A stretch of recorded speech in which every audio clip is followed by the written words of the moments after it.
아름다운 목소리로 찬양으로 영광 돌린 우리 글로리아 찬양대 격려의 박수 한번 부탁드리겠습니다.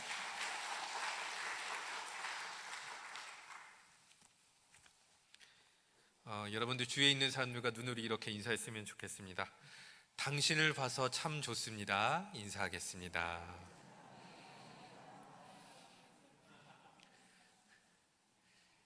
눈으로 인사를 하라고 말씀을 드려도 한마디를 꼭 덧붙여야 됩니다.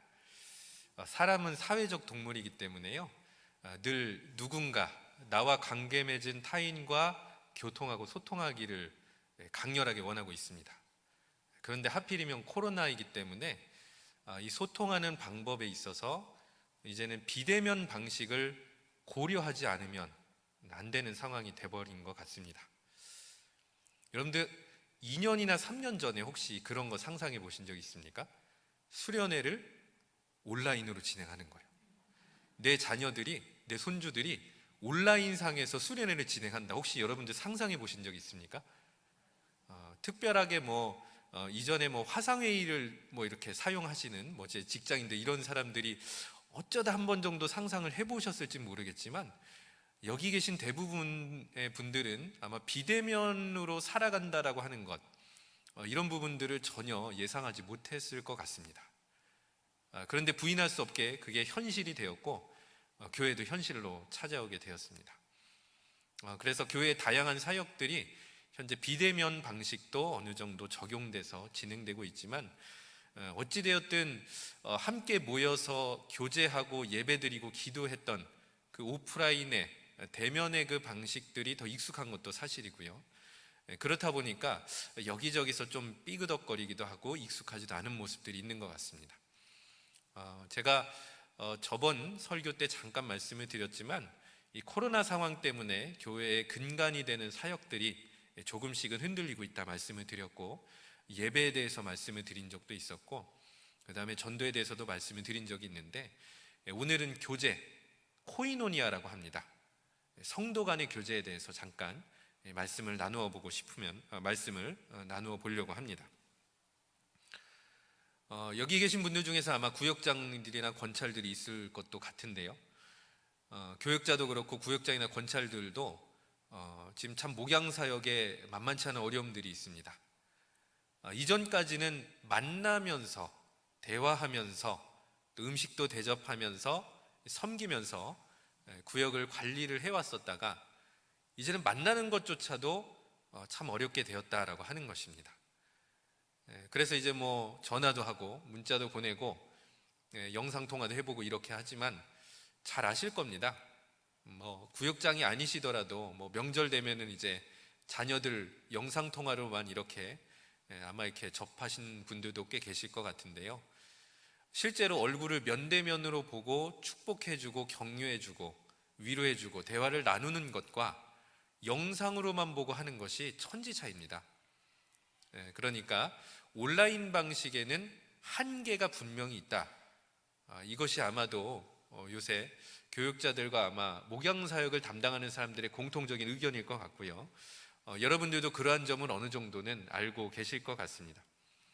이러한 상황이 개인적으로는 정말 빨리 종료되기를 원하고, 여러분들도 마찬가지일 거고 위에서 열심히 기도하고 있습니다만, 아마도 저희가 마스크를 벗고 편하게 대화할 날은 조금은 더 시간이 걸릴 것 같습니다. 아마 수개월 정도 시간이 걸리지 않을까 싶습니다. 이런 상황에서 과연 코이노니아 사역을 어떻게 회복할 수 있느냐, 이것 또한 우리가 한 번쯤은 되짚어 볼 만한 주제가 될 것 같습니다. 오늘은 특별히 에스겔서 34장을 통해서 하나님의 지혜를 배워보려고 합니다. 에스겔서 34장은 에스겔의 입을 빌어서 하나님께서 이스라엘의 목자들에게 선포하신 말씀이 되겠습니다. 그러니까 말씀하시는 분은 하나님이고, 하나님께서 에스겔의 입을 빌리신 것이고, 청자, 즉 듣는 사람은 일단 이스라엘의 목자들이다라는 것입니다. 하나님께서 이 말씀을 통해서 우리에게 목자의 사역을 회복하기를 원하십니다. 그렇다면 목자의 사역이란 무엇이냐? 성도들을 보살피고 돌보는 일이다라고 생각을 해보시면 되겠습니다. 어떻게 하면 성도를 보살피고 돌볼 수 있겠습니까? 제일 중요하고 또 교회에서 많이 행하고 있는 사역 방법은 신방입니다. 근데 여러분들 혹시 신방의 뜻을 정확하게 알고 계시는지 모르겠습니다. 찾아보니까 한자어더라고요. 찾을 심자에 찾을 방자입니다. 제가 잘 모르는 한자여서 사전 들어가서 한번 찾아봤습니다. 영어로는요, pastoral visitation이라고 얘기를 합니다. 찾아보고 찾고 또 직접 방문하는 것, 이 과정까지를 전부 다 이야기를 하는 겁니다. 그래서 목양을 담당하는 사람, 특별히 이제 목회자가 주로 아마 되지 않을까 싶은데요. 그래서 사람을 찾고 그 사람은 직접 방문해서 여러 가지 이제 목회적인, 목양적인 일을 도와주는 것을 이야기를 하는 것입니다. 헬라어나 히브리어에서도 이 신방과 관련된 연관된 뜻이 있었습니다. 파카트라고 하는 히브리어는 보살피다라는 뜻이 있다고 하고요. 에피스캡토스라고 하는 헬라어가 있는데 돌보다라는 뜻이 있습니다. 그래서 신방이라고 하는 것은 결국 보살피는 사역, 돌보는 사역이다라고 정리를 해볼 수가 있는 것입니다. 그러니까 이것을 우리의 현 상황에, 즉 코이노니아, 성도 간의 교제라고 하는 주제에 적용을 해보면 결국 코이노니아가 잘 아름답게 이루어지려면 일단은 성도들끼리 서로 돌보고 그 다음에 보살피는 일이 들어가야 된다라는 것입니다. 서로 이렇게 다시 한번 눈으로 하셔도 좋고요, 입으로 하셔도 좋습니다. 이렇게 인사해 보겠습니다. 당신을 보살피고 섬기겠습니다. 인사 나누겠습니다.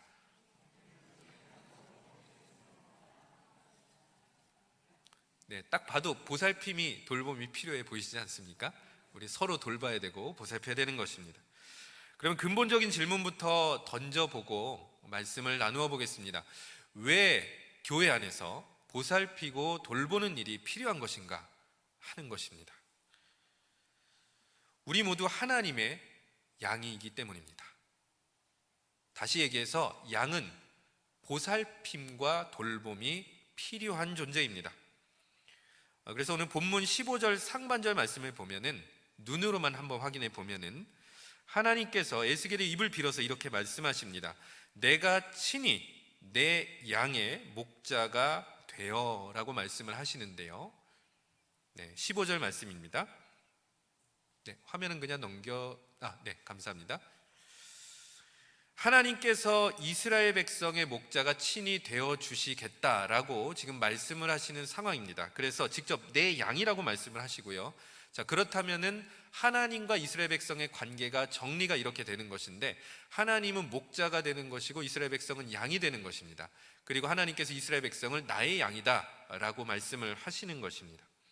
이것이 바로 하나님과 우리의 관계이며, 사실은 구약 성경뿐만이 아니라 신약 성경에서도 하나님과 하나님의 백성을 목자와 양의 관계로 비유하는 본문이 굉장히 많이 있습니다.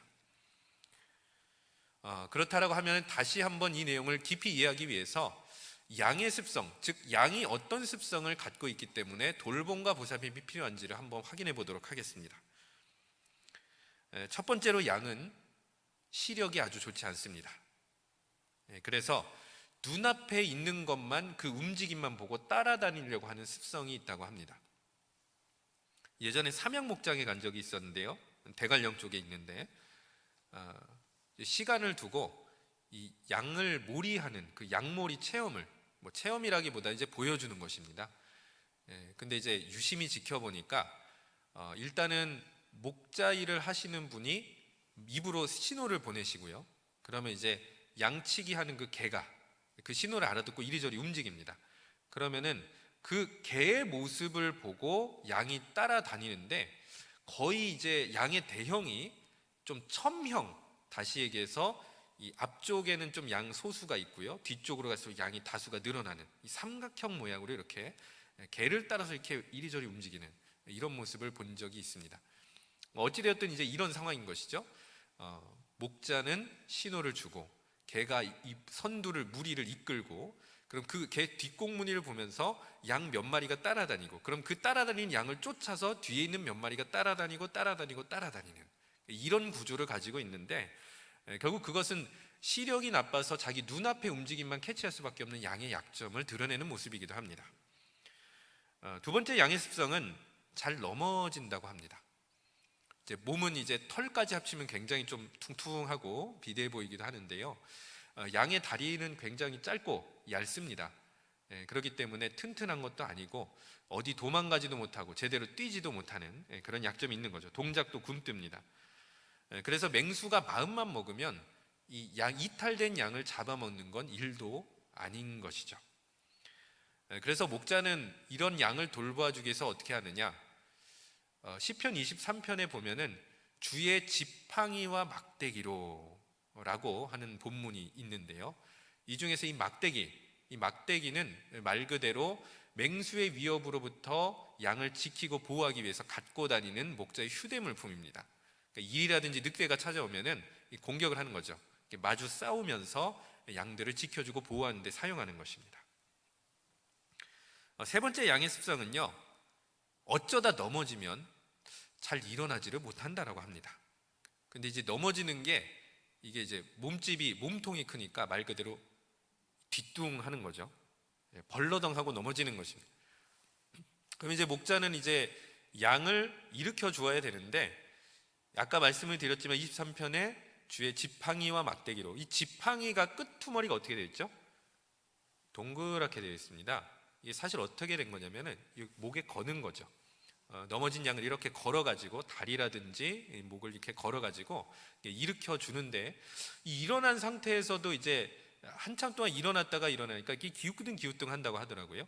그래가지고 그냥 두는 것이 아니라 제대로 걸을 수 있도록 좀 가만히 잡아주고 걷는 것을 확인하기까지 한 다음에 양을 무리에 합류시키더라라는 이야기가 있습니다.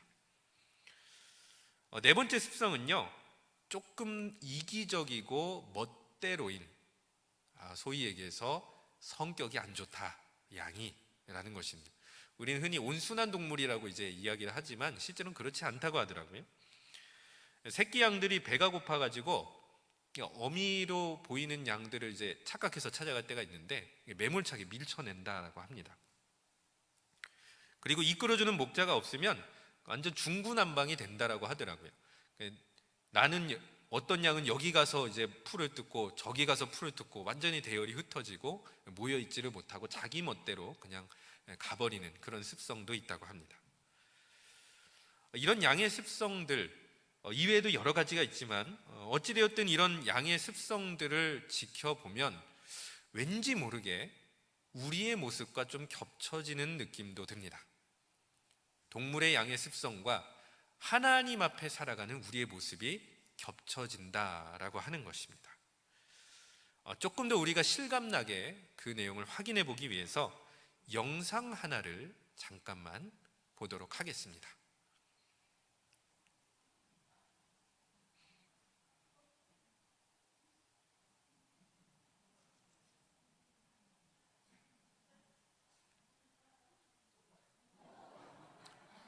아이고야.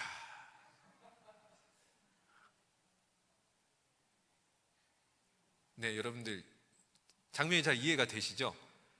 자, 이제 소년이 도랑에 빠진 양을 끄집어 냈습니다. 양이 신났습니다. 아싸 하고 뛰어다니다 어떻게 됐죠? 또 빠졌어요. 또 빠져버렸습니다. 근데 어찌 보면 이런 모습들이요, 하나님 앞에 우리가 살아갈 때 동일한 범죄 때문에, 동일한 연약함 때문에 자꾸 넘어지는 우리의 모습을 대변하는 것은 아닌가라는 생각을 해보게 되는 것입니다. 근데 만약요, 이 뒷부분의 영상은 뭐 더 없습니다. 다시 얘기해서 이 소년이 양을 다시 끄집어냈는지 어땠는지는 모르겠지만 이 소년 입장에서 이제 좀 열이 받은 거예요. 이 멍청한 양 같으니라고 하면서 그래 쌤통이다 이러고 가버립니다. 만약에요. 자, 그럼 어떤 일이 일어나는 걸까요? 도랑에 빠진 양은 굶어서 죽게 될 것입니다. 아마 이제 뒷부분 나오진 않았지만 이렇게 본인 벨트로 이렇게 구해줄 정도의 마음씨를 가진 소년이라면 아마도 다시 그 빠진 양을 다시 일으켜서 구조해주고 또 빠질까 하여서 이렇게 품에 안거나 목에 걸고 걸어가지 않았을까라는 상상을 해보기도 했습니다. 어찌되었든 바로 이것, 곤경에 빠진 양을 구조해주는 소년의 모습을 통해서 우리는 하나님, 목자 되신 하나님의 사역이 무엇인지를 깨달을 수가 있는 것입니다. 그것은 무엇이냐면 양을 세심하게 보살피고 돌보며 곤경과 어려움에 빠진 양을 구조해 주는 것, 이것이 하나님의 사역이요 목자의 사역이다라고 하는 것이죠. 하나님께서는 우리가 목자의 은혜를 입은 자로 살아가기를 원하면서 우리 각자에게도 이러한 목자의 일, 목자의 사역을 함께 감당하도록 부르시기도 하셨습니다. 아까 서두에 말씀을 드렸지만 코이노니아, 서로 돌보고 보살피는 일에 우리도 참여해 달라라고 하나님께서는 말씀을 하시는 것입니다. 오늘 본문 에스겔 선지자에 따르면 이스라엘이 멸망하고 바벨론의 포로로 끌려가 버렸던 그 이유 중에 하나가 무엇이냐면 이 목자의 사역이 제대로 진행되지 않았기 때문이다라고 이야기를 하는 것입니다. 34장이 꽤 긴데요, 그 전체의 내용을 잠깐만 요약해보면 하나님께서 에스겔 선지자의 입을 빌어서 이스라엘 목자들의 태만함을 경고하고 그리고 준엄하게 꾸짖는 내용이 전반부에 이렇게 포함이 되어 있습니다. 그 다음에 하나님께서는 이 목자들을 대신해서 자기가 친히 이스라엘 백성들의 목자가 되겠다, 하나님께서 친히 목자가 되겠다라고 다시 한번 말씀하시는 것이죠. 자, 그렇기 때문에 이 34장을 포함한 본문이 대조가 이렇게 되는 것입니다. 참된 목자이신 하나님, 그리고 그 사이에 양인 이스라엘 백성이 있고요, 그 다음에 거짓 목자, 즉 본인의 사명과 사역에 태만했던 이스라엘의 목자들, 이 대조가 되는 것이죠. 그래서 심지어는 10절 말씀에 보면은 하나님께서 그 상반절에 내가 목자들을 대적하여 이렇게 말씀을 하십니다. 그러니까 하나님께서 양들을, 이스라엘 백성을 목자들에게 맡겨주셨는데 목자들이 양을 잘 이렇게 케어하고 보살피고 양육하지 못하다 보니까 결국 하나님께서 목자들의 손에서 양을 완전 뺏어버리시는, 그리고 그들을 책망하시는 이런 내용이 담겨져 있다는 것입니다. 그럼 도대체 목자들이 무슨 일을 하였기에 하나님께서 이렇게 준엄하게 꾸짖고 말씀하시는지 말씀을 통해서 한번 확인해 보면 좋겠는데요, 먼저 8절 말씀입니다. 본문 8절의 말씀을 한 목소리로 읽겠습니다. 주 여호와의 말씀에 내가 나의 삶을 두고 맹세하노라. 내 양떼가 노략거리가 되고 모든 들짐승의 밥이 된 것은 목자가 없기 때문이라. 내 목자들이 내 양을 찾지 아니하고 자기만 먹이고 내 양떼를 먹이지 아니하였도다. 네, 이렇게 말씀하십니다. 하나님께서 양들의 상태를 설명하시는데 노략거리가 됐다, 들짐승의 밥이 됐다. 근데 그 이유는 무엇이냐면 목자가 없었기 때문이다. 실제로 목자가 존재하지 않음, 이것을 얘기하는 것이 아니라 목자의 사역이 원활히 이루어지지 않았기 때문에 목자가 없다고 표현하는 것이죠. 자, 그러면 목자들이 어떻게 양들을 대했냐면 찾지 않았고 자기만 먹이고 양떼를 먹이지 않았다, 이렇게 되어 있습니다. 맡겼는데 제대로 돌보지 않은 것이죠. 목자의 제일 큰 임무는 양떼를 잘 보살펴서 양떼가 생육하고 번성하게 만드는 것인데 그 일 자체가 제대로 진행되지 않았던 것입니다. 아예 먹이지 않았으니 이것은 태만 그 자체라고 할 수가 있는 것이죠. 그런데 여기서 더 나아가서 양을 자기 만족과 행복을 위해서 이용하고 학대했다는 것까지도 하나님께서 얘기하시는데요, 이것이 바로 앞선 본문인 2절, 34장 2절과 3절에 나오고 있습니다. 이 본문은 제가 읽어드리도록 하겠습니다. 인자야, 너는 이스라엘 목자들에게 예언하라. 그들 곧 목자들에게 예언하여 이르기를 주 여호와께서 이같이 말씀하시되 자기만 먹는 이스라엘 목자들은 화 있을진저 목자들이 양떼를 먹이는 것이 마땅하지 아니하냐. 너희가 살찐 양을 잡아 그 기름을 먹으며 그 털을 입되 양떼는 먹이지 아니하는도다. 자, 후반부의 말씀을 보면은 살찐 양을 잡아, 그러니까 양들을 더 먹이고 살찌우고 이렇게 양들을 더 번성시켜야 되는데 거꾸로 된 겁니다.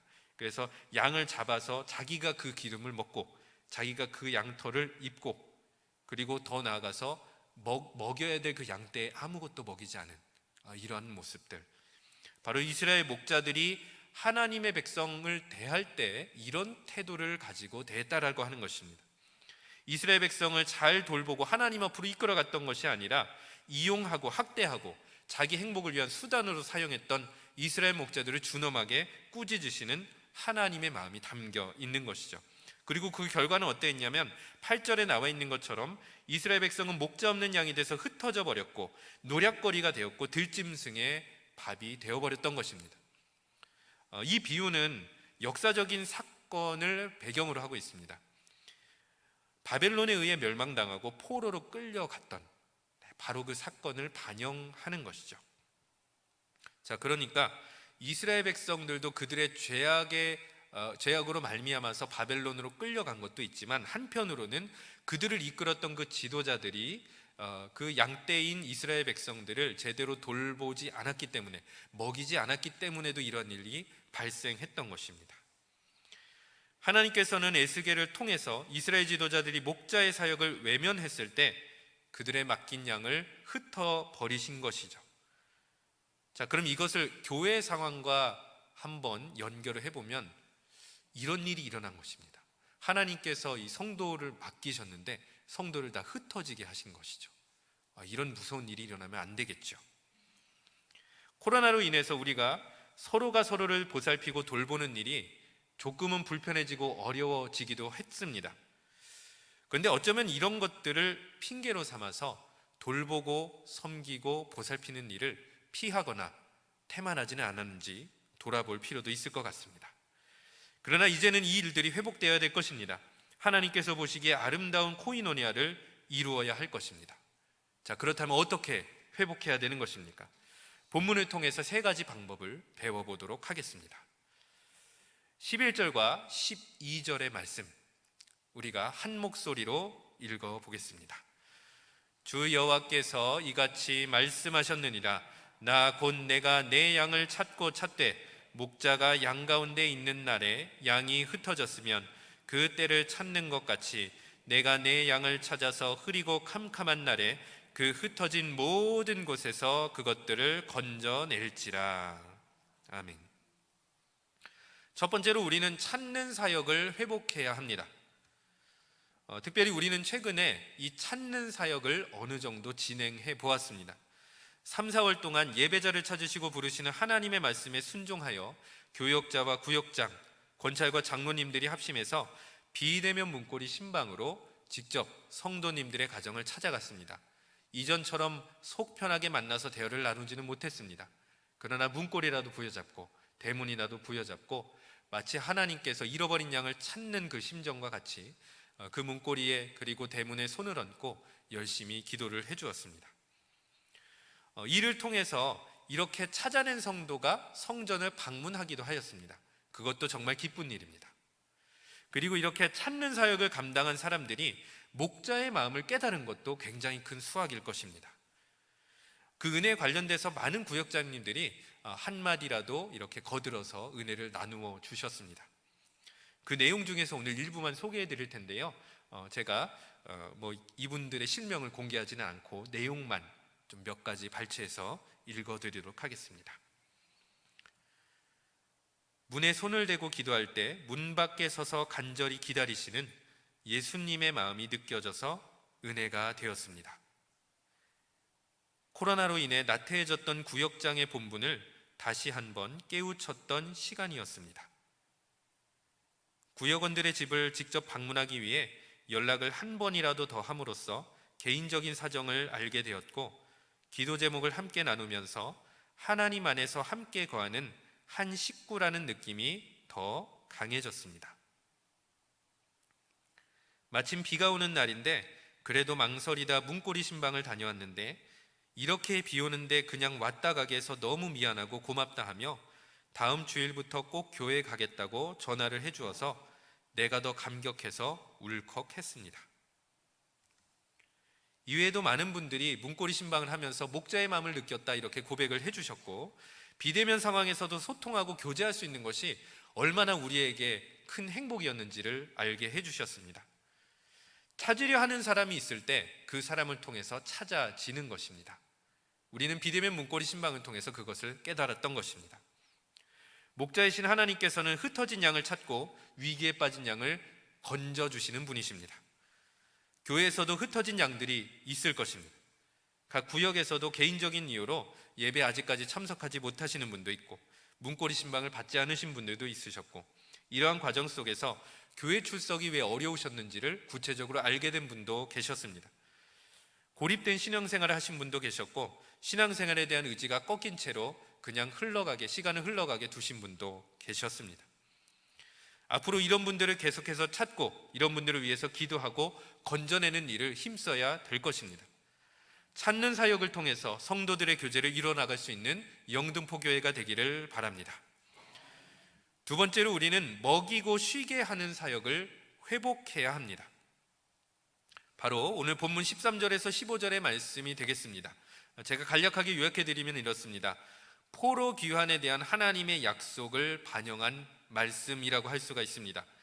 이스라엘 백성들이 다시 유다 땅으로 예루살렘으로 성전으로 돌아오는 것을 무엇으로 비유하냐면, 목자이신 하나님께서 양떼인 이스라엘을 이끌어 가지고 이스라엘 산으로, 안전한 우리로 계속해서 모아 들이시는, 바로 그것을 비유하면서 설명하는 것입니다. 목자의 제일 중요한 일 중에 하나는 적시에, 그러니까 양들이 필요할 때, 양들이 배고플 때, 양들이 목마를 때 물과 꿀을 공급하면서 포만감을 느끼며 편히 쉬게 하는 것. 왜냐하면 그렇게 해야지만 양떼들이 번성할 수가 있고 생육할 수가 있기 때문이죠. 양은 특별히 귀소 본능이 강하다라고 알려져 있습니다. 그래서 어디를 가면 갔던 길 그대로 돌아오려고 하는 습성이 있는 것이죠. 그런데 여러분들 아십니까? 그리스도인에게도 영적인 귀소 본능이란 것이 있습니다. 우리가 성전에 딱 들어오는데요, 유독 똑같은 자리에 앉으려고 하는 이유를 여러분 알고 계십니까? 물론 늘 거기 앉아왔기 때문에, 거기가 편하기 때문에 잘생기신 담임 목사님의 모습을 잠깐이라도 이 자리에서 정확하게 보려고 하기 때문에 다양한 이유들이 있을 것입니다. 그런데 저는 이렇게 생각을 합니다. 내가 익숙하게 느끼는 그 자리에는 어떤 일이 있었느냐면 영적인 추억들이 있었던 것이죠. 내가 바로 그 자리에서 기도했는데 응답을 받았습니다. 그 자리에서 말씀을 깨달았습니다. 그 자리에서 눈물을 흘렸습니다. 그 자리에서 하나님께 경배를 드렸습니다. 은혜가 됐습니다. 이런 여러 가지 추억들이 그 특정한 자리에 새겨져 있기 때문에 나는 마치 자석이 이끌리듯 그 자리로 나아갈 수밖에 없는 것이죠. 저는 이런 이야기도 들은 적이 있습니다. 성전을 너무 사모한 나머지 집에 돌아가는 길에 갑자기 방향을 틀어서요, 이 영등포교회로 잠깐 한번 들어오는 것도 아니에요. 잠깐 스쳐 지나가듯 쫙 차를 몰고 가서 잘 있구나 하고 지나가는 것이죠. 분명히 그렇게 되면은 더 집에 가는 길이 멀어짐에도 불구하고 한 번쯤은 그냥 확인하고 안심하며 돌아가게 되는 것입니다. 어떤 분의 이야기를 들은 적도 있습니다. 개인적인 사정이 있어서 사실 1년 넘게 교회를 못 왔다가 성전에 방문하진 않았지만 우연찮게 영등포에 올 일이 있어서 잠깐 이 교회 앞을 지나가는 것만으로도 울컥했더라, 이런 이야기를 들은 적도 있습니다. 이유가 무엇일까요? 내가 바로 이 성전에서, 교회에서 영적인 포만감을 느꼈기 때문에, 여기서 무언가 평안함을 느꼈기 때문에 이 장소가 계속해서 그리워지는 것이죠. 만약에 우리가 교회에서 나만 만족하고 행복함을 추구하려고 하는 것이 아니라 내 옆에 있는 교우들에게 어떻게 하면 만족과 행복을 줄 수 있을지 고민하고 작은 일이라도 실천한다면 이것 자체가 바로 목자의 사역을 실천하는 사람이다 라고 할 수가 있을 것입니다. 바로 그러한 사람들을 통해서 코이노니아가 회복되는 줄로 믿습니다. 다시 한번 우리가 이렇게 인사했으면 좋겠습니다. 당신의 만족과 행복을 위해 섬기겠습니다.